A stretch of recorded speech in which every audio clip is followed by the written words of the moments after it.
Hello and welcome to another edition of Resources for Life TV at resourcesforlife.com. My name is Greg Johnson, and this is a brief video about a new series, a TV series from Jamie Oliver. It's about his food revolution, and this is just getting started, sort of coincidentally coinciding with the healthcare reform going on here in the United States.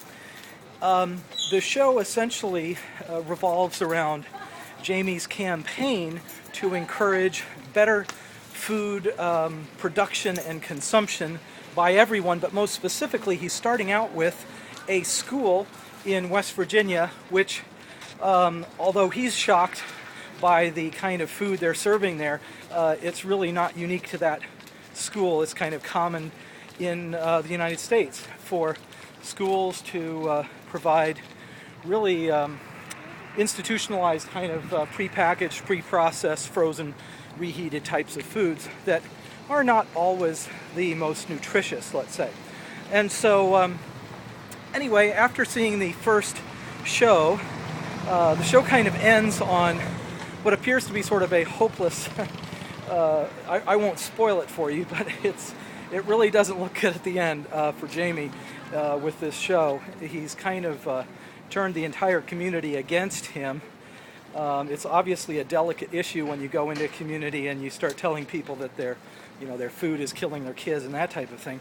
But it's going to be interesting to see how the show unfolds. I think there are some points that possibly are overlooked. They should at least be mentioned, and I haven't seen them mentioned yet, and that is, the role of exercise. There are other factors influencing weight gain and health problems. And so an inordinate focus, an excessive focus just on food seems to overlook those points. But one of the challenges that I initially saw with this campaign that Jamie's on is, trying to bring his style of culinary interests and approach to a larger kind of institutionalized food system is challenging. If you've watched his cooking show, you know that Jamie is kind of a gardener, and he goes out to the garden on his show. He'll go to his garden and he'll pick some food and then use that food on his show to cook. So you can't take hundreds, thousands of schools in the U.S. and expect them to have like little gardens growing outside and people to go to the garden and get food and cook fresh food every day, and peel potatoes and cut carrots and that type of thing. It's just, you have limited labor because of a tight economy, limited labor, and you have a short amount of time. You can't just spend all morning paying a large staff to prepare food. And where are you going to keep that food? I mean, for food to be fresh, you can't just have it sitting around all the time.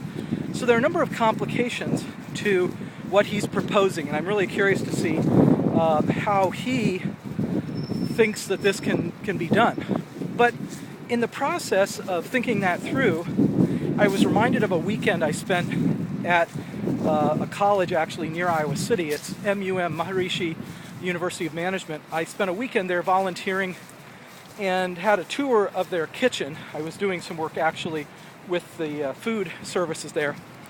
And I was interested to learn about how this university, or college, it's actually a university, is able to provide the food service that they do. And I should explain that a little bit.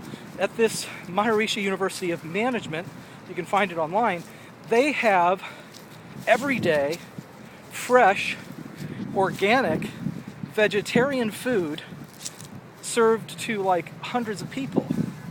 And so that's why I wanted to get a tour of their kitchen. I was curious to see, how do you serve that many people fresh food, much less organic fresh food?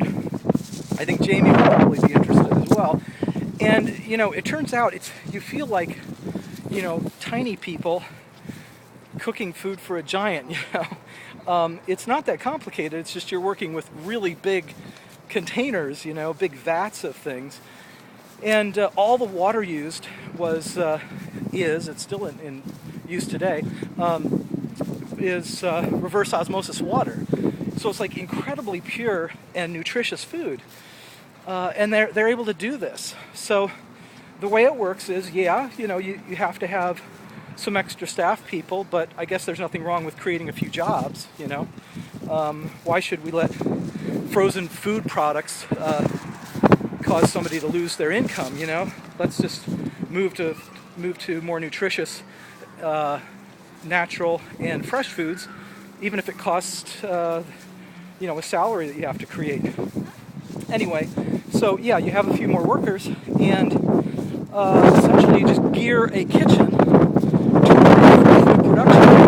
It's economical, it's sustainable, and the way that they were able to get this fresh food at the MUM University, the way they're able to get that fresh food is they do coordinate. They work with local farmers and food production centers that produce organic food.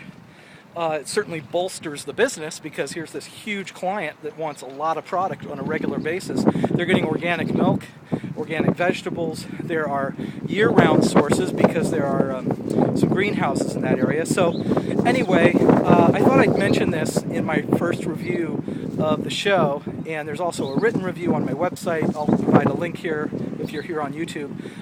And I hope to maybe post a few more videos depending on how the show goes. I'm just kind of curious to see what happens. So it kind of reminded me of Fast Food Nation or the Super Size Me movie a little bit, but with Jamie's own personal flair.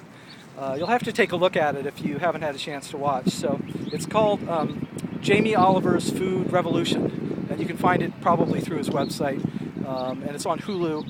And then if you're on my website, you can watch it there. So anyway, take care. Thanks for watching. Bye-bye.